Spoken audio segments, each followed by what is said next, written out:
السلام عليكم. مستعدين للاكشن والاثاره والتضحيه ضد اولاد الغداره؟ يلا بينا. قصتنا بتبدا في الهند مع ضابط الجيش روني، وروني بيبقى من اكفأ ضباط الجيش، وساعتها كان بيقبض على ارهابي في كشمير، والمنطقه دي كانت مليانه ارهابيين. وفي مكان تاني بنشوف عصابه بيفضلوا مراقبين العربيه دي، وبيستنوا العربيه لحد ما وقفت قدام الحضانه، وبيلبسوا اقنعتهم وبيروحوا يضربوا البنت اللي في العربيه وبيرموها بره العربيه. وكانوا لسه يسرقوا العربيه ويمشوا، بس البنت نيها بتقاوم وبتحاول تمنعهم. فالمجرم في الوقت ده راح ماسك نيها وخبط دماغها في العربيه وفقدها الوعي. وبعدها نيها بتروح المستشفى وبتتعالج وبتخرج من المستشفى بعد 10 ايام، ونيها كانت حاسه انها وحيده ومحدش جنبها. وبنرجع لروني اللي قربت الارهابي في مقدمه العربيه وبيطلع بيه من المنطقه. وفي الوقت ده كل الارهابيين كانوا خايفين يهجموا على روني. وبعدها بيرجع روني للوحده بتاعته، وزميله بيقول له تليفونك قاعد يرن من الصبح وفي رساله كمان جات لك. وبيفتح روني الرساله الصوتيه واللي بتكون من نيها، ودي بتكون اول مره نيها تتصل بروني من 4 سنين. وبتقول له في الرساله دي انا محتاجه لك جدا. وروني مش بيكون مصدق ان سمع صوتها من تاني، وزميله بيقول له بلاش ترجع لها تاني، هي بقى لها 4 سنين سايباك والنهارده جايه تقول عايزاك.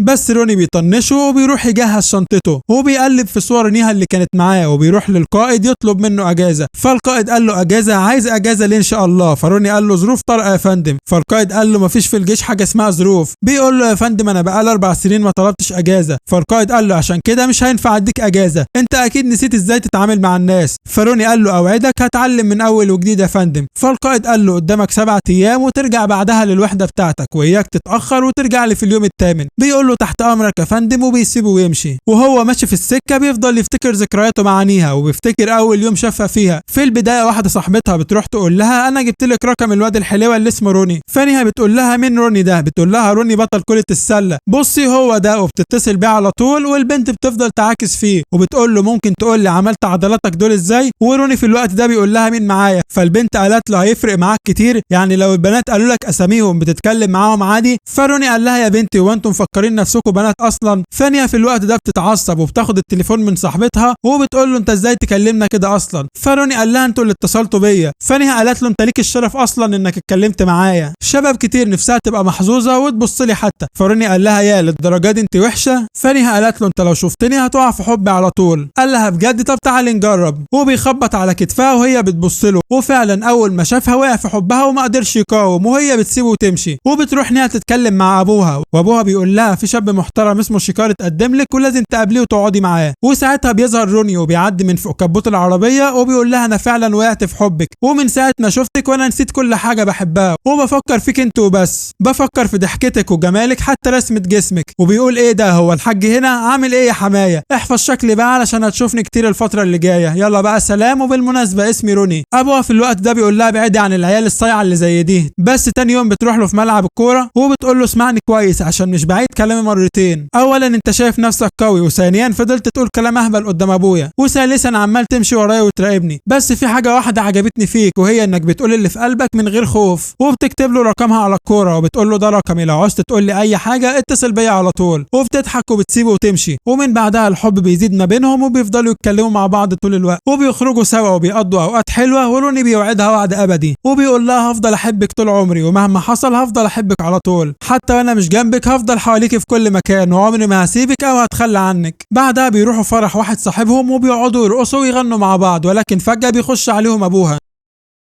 وبياخدها ويمشي. بس روني بيمسك ايديها وبيقول له انا بحب بنتك. فرح ابوها مديله بالقلم على وشه، وروني في الوقت ده بيتضايق وبيفتكر انه مش هيشوفها تاني. بس هي بتخبط عليه وبتجيله وبتقول له الفستان ده بتاع امي، قالت لي البسيه لما تتجوزني يا روني. وروني على طول بيوافق وبيطير من الفرحه، وبيروحوا يشتروا مستلزمات الفرح، واصحاب روني بيفرحوا بيه. وبيجي ميعاد الفرح بس نيها بتجيلها مكالمه، واللي بيكلمها بيطلب منها تيجي للمستشفى حالا. وهي في الوقت ده بتقلق جدا، وروني بيوصلها للمستشفى وهي بتخش بسرعه. وروني بيتصل بيها وبيقول لها ما تقفليش الخط انا عايز اعرف في ايه. وبيطلع ان ابو نيها تعبان جدا، وابوها في الوقت ده بيقول لها انا عندي مرض خطير وانا في مرحله متاخره من المرض. وبيشوف ايديها وبيقول لها ايه ده انت بتتجوزي؟ وبيعيط وبيتضايق جدا، وبيطلب منها ما تتجوزش الواد اللي اسمه روني وتتجوز شيكار. ونيها بتسمع كلام ابوها وبتقفل السكه في وش روني. وروني في الوقت ده بيفهم انها مش من نصيبه، وبعدها دخل الجيش وقرر يكمل حياته في خدمه بلده، لحد ما نيها بعد اكتر من 4 سنين رجعت تكلمه تاني وتطلب تشوفه. وبنرجع بنرجع لارض الواقع وروني بيقابل نيها وشافها متعوره في وشها. قال لها ايه اللي حصل لك؟ فهي بتغير الموضوع وبتقول له شكلك اتغيرت قوي بعد ما دخلت الجيش. فقال لها في حاجات كتير قوي اتغيرت في حياتي في اخر 4 سنين. فسالته انت اتجوزت؟ قال لها لا انا مبسوط كده من غير جواز. فقالت له انا بصراحه اتجوزت وعندي بنت.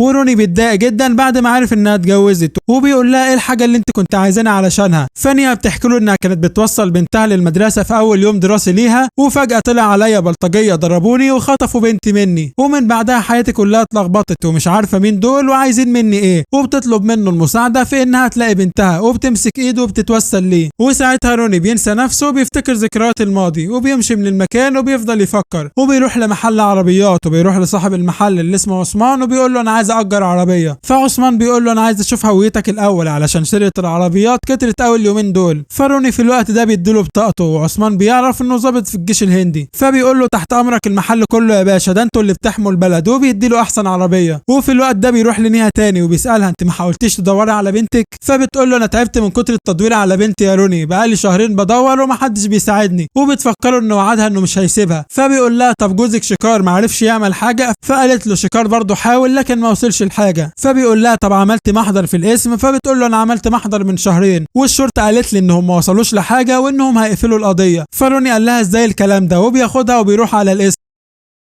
والظابط لما شاف نيها بيديها الملف بتاع خطف بنتها وبيقول لها امضي عليه علشان نقفل القضيه. في الوقت ده بتزعق له وبتقول له ازاي نقفل القضيه بالسهل كده؟ فالظابط قال لها احنا بقالنا شهرين بندور وما وصلناش لحاجه، يلا امضي وخلصينا. فروني بيمسك ملف القضيه وبيعرف عنوان الحضانه اللي اتخطفت عندها بنتها. فالظابط في الوقت ده بيشد الملف من ايد روني وبيقول له انت مفكر نفسك في مكتبه الجامعه؟ فروني بيقول له ازاي عيله صغيره مخطوفه الفتره دي كلها وانتوا مش عارفين تعملوا حاجه؟ والظابط مش بيهتم الكلام روني وبيكلم نيها وبيقول لها القضيه هتتقفل وبيغمز نيها في رجليها وروني بيشوفه وبيقول له ارجع مكانك. فالظابط في الوقت ده بيقول لها سكت النطع اللي معاكي ده، وروني بيحذره وبيقول له ارجع احسن لك، ولكن الظابط مش بيهتم الكلام روني وبيغمز لنيها في رجليها تاني. فروني بيتعصب وبيديله في وشه خبطه بيطير له اسنانه. والظابط في الوقت ده بيرجع له وبيحاول يضربه بس روني بيمسكه وبيعجنه ضرب في الاسم. والظباط بيتلموا على روني بس روني بيمسح بيهم بلاط المكان وبيكسر عظمهم كلهم وكان هيقتل الظابط بس نيها بتوقفه. والظباط بيتلموا على روني تاني وبيقبضوا عليه وبيحبسوا روني وبيفضلوا يضربوه ويعذبوا فيه. وروني في الوقت ده ولا كان حاسس باي حاجه. وبعدها بيعرفوا انه ظابط في الجيش الهندي. فالظابط بيقول له ليه ما قلتلناش من الاول انك ظابط في الجيش الهندي وسبتنا نعذبك كل ده؟ فروني في الوقت ده بيقول له تعذيبكم ليا كان مجرد تدريب بالنسبه لي. وساعتها بيوصل نائب الاسم اللي اسمه شير وبيبقى جاي مخصوص علشان الحوار بتاع روني وبيأمرهم انهم يجيبوا روني من الزنزانه. وشير في الوقت ده بيقول له ازاي تمد ايدك على ظابط شرطه؟ انت مش عارف ان ده غلط؟ وروني قال له الظابط نسي شغله وانا كنت بفكره، وبموجب قانون الجيش الهندي انا متحصن وما ينفعش تقبض عليا. بس شير بيقول له انت ظابط في الجيش الهندي بس دلوقتي انت واخد اجازه، واللي واخدين اجازه بيتعاملوا زي اي شخص مدني في الشارع. وبيقول له انا همشيك بس علشان القائد بتاعك صاحبي. وفعلا بعدها روني بيمشي من المكان وبيقرر يروح الحضانه بتاعت ريا وبيروح للمديره وبيقول لها في بنت صغيره اتخطفت من الحضانه دي من شهرين. فالمديره قالت له خطف؟ لا مفيش حد اتخطف من عندنا. فروني في الوقت ده بيقول لها ازاي وبيطلع لها صوره ريا بنت نيها وبيوريها لها. فالمديره قالت له البنت دي مش تلميذه في الحضانه عندنا اساسا. وهنا روني بينصدم ودماغه بتفضل تودي وتجيب وبيخرج بره وبيلاقي في كاميرات كشف الشارع بتاع الحضانه. فبيقول جوه نفسه اكيد الكاميرات دي صورت البلطجيه وهم بيخطفوا العربيه بتاعت نيها. وبيروح لنيها وبيحكي لها على اللي قالته المديره. فنيها قالت له اكيد المديره قالت كده علشان ما تدخلش نفسها في حوارات وتعرض حياتها للخطر. فروني بيقول لها طب ما ينفعش اكلم شكار جوزك؟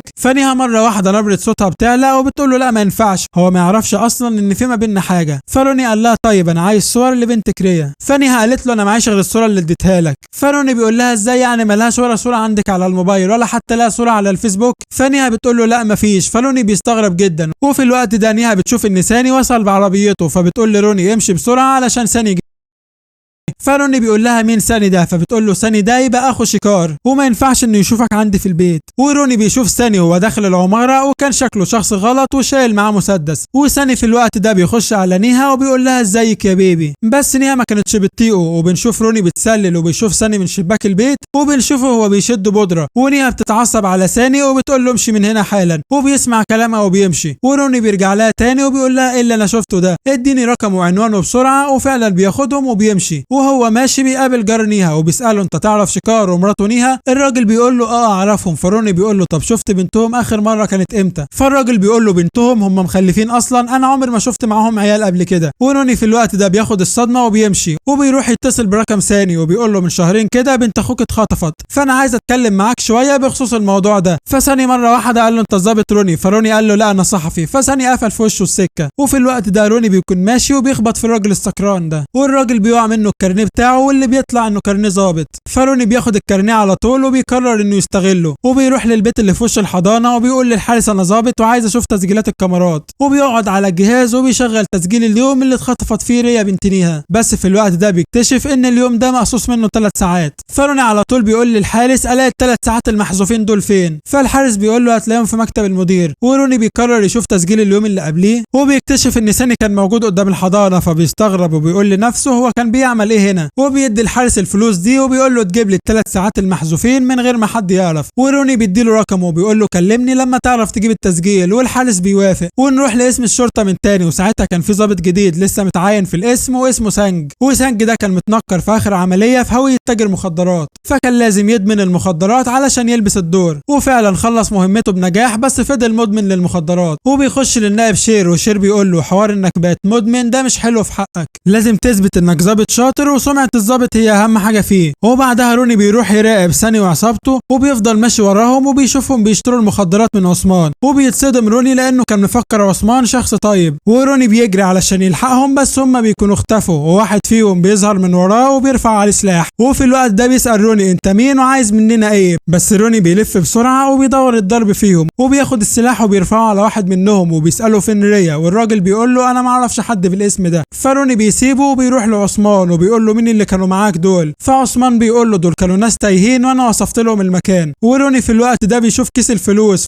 فروني بيقول له ناس تايهين يدفعوا لك كل الفلوس دي علشان يسألوك عن بس العنوان؟ فعثمان قال له انا بصراحة بتاجر في المخدرات والمنطقة دي كلها عوق وكلها ناس شمال، فنصيحة مني ليك قبل ما تاخد اي خطوة فكر فيها كويس. فروني في الوقت ده بيطلع له صورة ريا وبيقول له انا بدور على البنت دي، بس عثمان بيقول له انا ما شفتهاش قبل كده. فروني بيقوم منزل اعلان في الجورنان عن اختطاف ريا وبيحط صورتها ورقم تليفونه وبيحط جايزة مالية للي يقدر يلاقيها. فانيها بتتصل بروني وبتقول له ايه اللي انت عملته ده؟ كده اللي خطفها هيخاف وهياخد حذره. فروني قال لها ما عندناش حل تاني غير كده. ولكن في الوقت ده كل اللي بيتصلوا بروني بيكونوا طمعانين في الجايزة المالية وما بيكونوش يعرفوا مين ريا اصلا. وفجأة في شخص بيرن على روني وبيقول له انا عايز اعرف انت هتقدر ترجع بنتي ولا لا. وروني بيستغرب من سؤاله وبيقول له عنوانك فين وانا اجيلك. وفعلا روني بيروح يقابل الراجل والراجل بيحكي له ان بنته اتخطفت من 6 شهور في مومباي وهم كانوا على البحر، وبيوري له البوم صور لريا. وروني بيقول له البنت دي بنتك؟ فالراجل بيقول له ايوه طبعا بنتي. وروني ما كانش قادر يصدق وما كانش قادر يتملك اعصابه ومسك الراجل من دراعه وقال لي وريني شهاده ميلادها. وبيشوف روني شهاده ميلاد ريا وما كانش فيها اسم الام نيها. وبعدها شيكار جوز نيها بيتصل بروني وبيقول له انا عايز اقابلك حالا. وروني بيتحرك على طول وبيروح له، وشيكار بيكلمه عن الاعلان اللي نزله في الجورنال وبيسال روني وبيقول له انت تعرف نيها منين؟ فروني قال له كنا مع بعض في الكليه وطلبت مني المساعده علشان بنتها مخطوفه. فشيكار بيقول له انا مش عارف اقول لك ايه بس احنا مش مخلفين اصلا. والكلام ده بينزل على روني زي الصعقه، وبيحكي له ان فعلا في بلطجيه طلعوا على نيها وسرقوا عربيتها وضربوها بعنف وبعدين دخلت المستشفى. بس لما فاقت فضلت تسالني فين بنتنا ريا، وفضلت تسال كل الناس في الشارع لو كان حد فيهم شاف ريا. يعني نيها بقت بيتهيأ لها انها مخلفه وكمان بنتها تايهه. وحاولت كتير ان اقنعها ان احنا مش مخلفين بس مش عايزه تصدق الموضوع ده. والدكاتره شخصوا حالتها انها جالها اضطراب من بعد الصدمه، والضربه جات لها على دماغها ووصلتها للحاله اللي هي فيها دي. وروني بيسمع الحكايه وبيفهم كل حاجه وان كل ده كان وهم مرسوم في خيال نيها مش اكتر. وبيبدا يجمع كلام المديره وتصرفات الناس اللي سالهم. وبعدها بيتصل بروني الحارس اللي المفروض يجيب له ال3 ساعات المحذوفين، وده كان اخر امل لروني علشان يصدق كلام نيها. وفعلا بيروح روني يشوف تسجيلات الكاميرات وبيشوف البلطجيه وهم بيضربوا نيها وبيسرقوا العربيه، بس العربيه ما كانش فيها اي بنت صغيره. فبيتعصب روني وبيجري على بيت نيها وبيواجهها بكل الحقيقه وبيقول لها رفضت تديني صور تانية لريا علشان اساسا ما عندكش صور ليها وكل تصرفاتك كانت غريبه من الاول. وبيقول لها انا شفت تسجيل الكاميرات وريا ما كانتش جنبك في العربيه. فنيها قالت له البنت كانت في الكنبه اللي ورا، بس روني ما كانش مصدقها. ونيها في الوقت ده بتحاول تقنع روني وبتقول له كل اللي انت قابلتهم دول كدابين، وبنت ريا موجوده، فروني بيقول لها فوقي بقى انت ما خلفتيش اساسا ومفيش حد في حياتك اسمه ريا، فنيها بتتضايق وبتقول له امشي من قدامي. وروني فعلا كان بياخد مفاتيح العربيه بتاعته من على الارض وكان خلاص ماشي، بس فجاه بيشوف علامات نمو طفل على الحيطه واسم ريا كان مكتوب على علامات النمو دي، فبيقول روني لنفسه ممكن انها فعلا تكون بتقول الحقيقه، ولسه بيقوم علشان ينادي عليها بس انها كانت نطت من البلكونه وانتحرت. وروني بيكون عايز يلحقها بس للاسف بيفشل ومش بيلحق منها غير الشال بتاعها، وللاسف انها بتكون ماتت. وروني بيتصدم وبيعيط وبيفتكر كلامها لما قالت له ان كل الناس اللي انت سالتهم بيكذبوا عليك.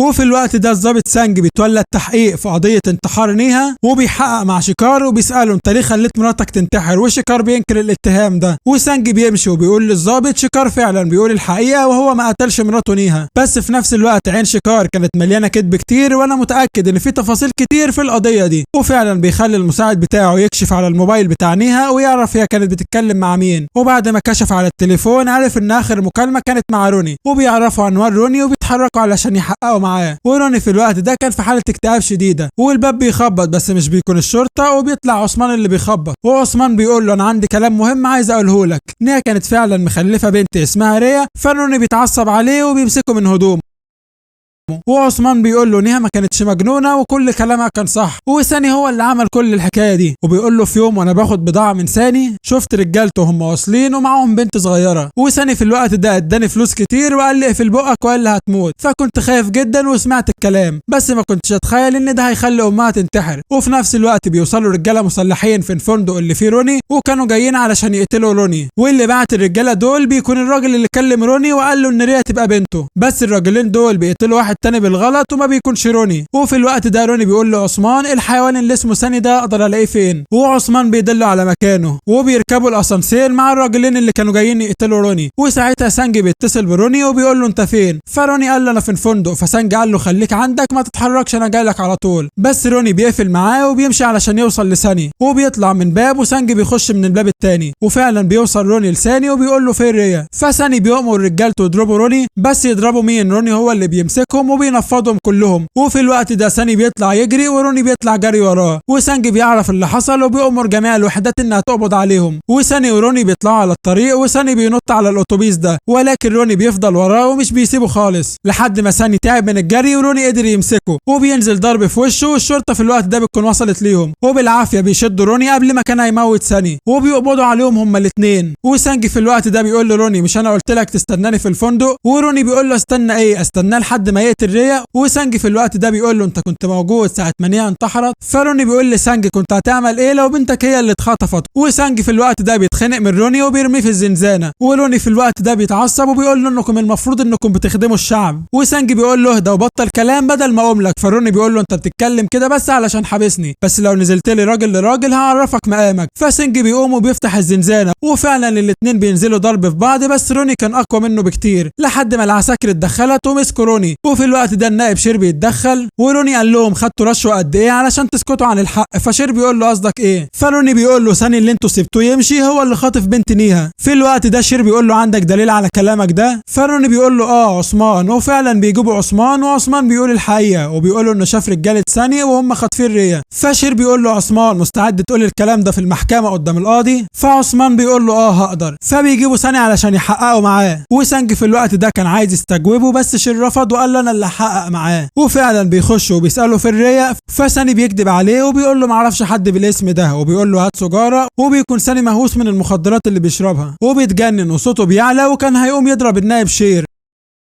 بس سانج بيتدخل وبيرفع عليه سلاح وكان هيضربه بس شير بيمنعه. وفي الوقت ده ساني قدر يسرق السلاح بتاع شير ورفعه عليه، بس شير كان معاه سلاح تاني وقتل ساني بسرعه. وروني بيخش يجري وما كانش عايز ساني يموت لان كده مش هيعرف مكان ريا، ولكن شير بيقعد بعدها معاه وبيهديه. وروني بيقول انا كان نفسي انتقم من ساني وانقذ ريا بس للاسف فشلت وكاني شاركت في موت نيها، بس شير بيقول له ما تقلقش انا هحقق في القضيه دي بنفسي وان شاء الله هنوصل لريا. وبعدها بنروح لعثمان وبيطلعوا عليه 2 بلطجيه، واللي الاتنين بلطجيه دول هم اللي كانوا جايين يقتلوا روني في الفندق، وبيوقعوا العكاز من عثمان وبيفضلوا يعذبوا فيه بأبشع الطرق قبل ما يموتوه. وساعتها بيوصل روني وبينده على عثمان، فالاتنين البلطجيه بيسمعوه وبيروحوا يستخبوا. وروني اول ما شاف عثمان واقع على الارض بيطلع يجري عليه، ولسه عثمان هيحذره بس المجرمين بيخنقوا روني بسلسله حديد، وروني بيتخلص منهم بس الاتنين بيختفوا فجاه وبيفضلوا يضربوه وبيختفوا تاني، وبعدها بيظهروا وبيتكتروا عليه وبينزلوا فيه ضرب. وروني بيقول لهم ده اخركم، وبيمسك الاتنين وبيضربهم بكل افتراء، والاتنين ما كانوش عارفين يقفوا قصاد روني. وروني بيشطب عليهم بسرعه وبيعذبهم بنفس الطريقه اللي عذبوا بيها عثمان، وبيروح لعثمان بس عثمان كان خلاص بيودع وبيموت.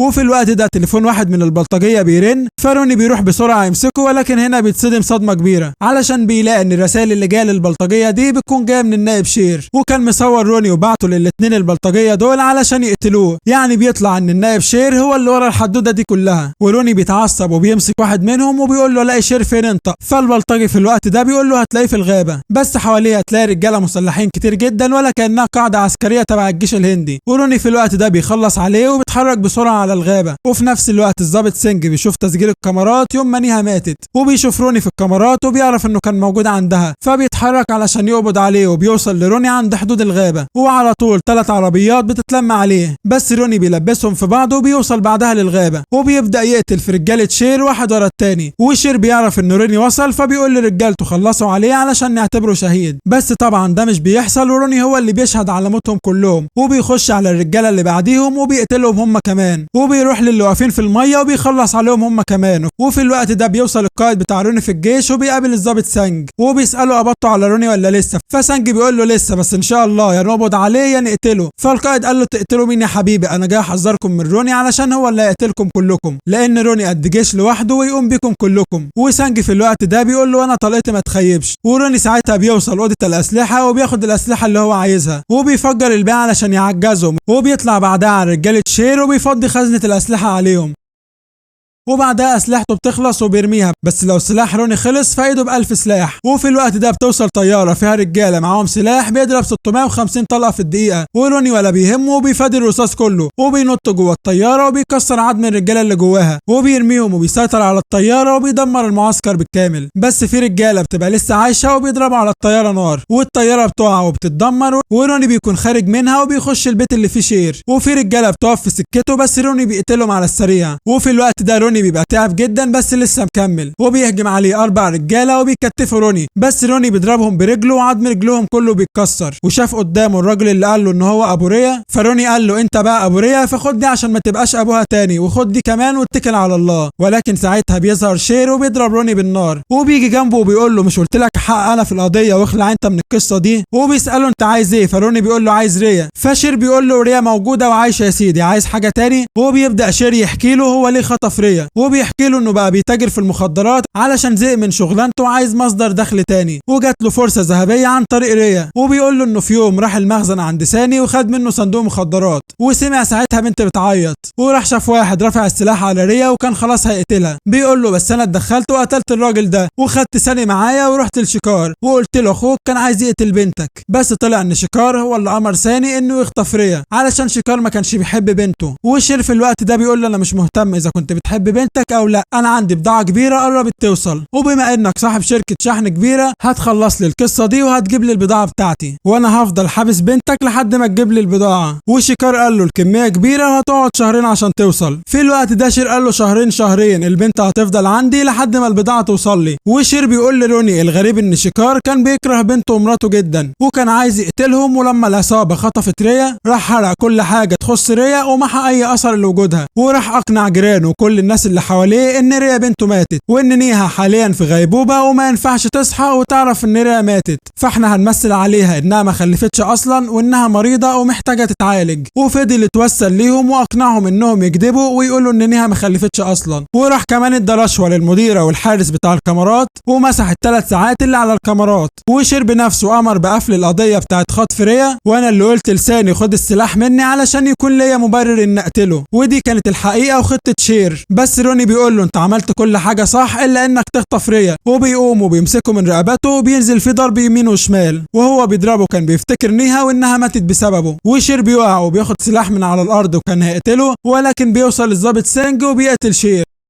وروني بيقول له لا ما تموتش قبل ما تقول لي مكان ريا فين. وقائد الجيش بيجي وبيهدد روني وبيقول له خلاص الحرب انتهت، ولكن روني في الوقت ده بيعيط وبيقول له لسه ما لقيتش ريا. وسينجي بيقول للقائد مش قلت لك رصاصتي ما بتخيبش ابدا. وساعتها بتظهر ريا وروني بيشوفها وبيغمى عليه، وبعدها بياخدوا روني على المستشفى. والظابط سانجي بيجي وبيحكي لروني اخر سطر في الحكايه، وانه راح قبض على شيكار وحقق معاه. وشيكار حكى له ان في يوم راح للدكتوره وعرف منها انه عقيم ومش بيخلف. فشيكار في الوقت ده قال لها ازاي انا مخلف بنت؟ فالدكتوره قالت له مستحيل دي تكون بنتك. وسينجي بيقول لروني اتمنى انك تكون فهمت، وليني اختارتك انت علشان ترجع بنتها، والسبب هو ان ريا بنتك انت يا روني. وبيطلع لما نيها قالت له انا مش هقدر اتجوزك وهتجوز شيكار، روني خدها وعملوا علاقه. فانيا حملت وخلفت ريا وخبت الحقيقه عن شيكار وروني. وشيكار لما عرف ان ريا مش بنته قرر ينتقم من نيها ويتخلص من ريا تماما. وروني بيسمع الكلام ده وبيتصدم صدمه عمره، وبيروح روني يشوف بنته ريا وما كانش مصدق نفسه من الفرحه، وبيتخيل وجود نيها جنبهم. وهنا فيلمنا بينتهي. ما تنساش لايك للفيديو عشان تكون اول واحد يوصلك الفيديو الجديد، اشترك في القناه وفعل زر الجرس. سلام عليكم.